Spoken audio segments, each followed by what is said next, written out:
A post-mortem, also known as an autopsy, is a medical examination performed after death to find the exact cause of death.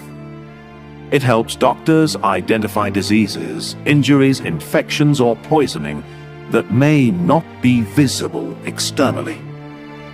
The procedure begins with an external examination of the body to look for marks, wounds, or abnormalities.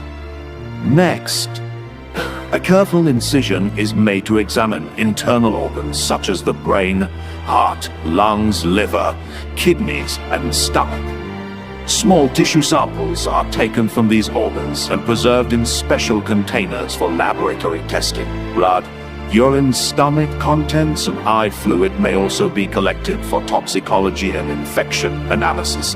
After examination, the organs are returned to the body, and it is respectfully reconstructed.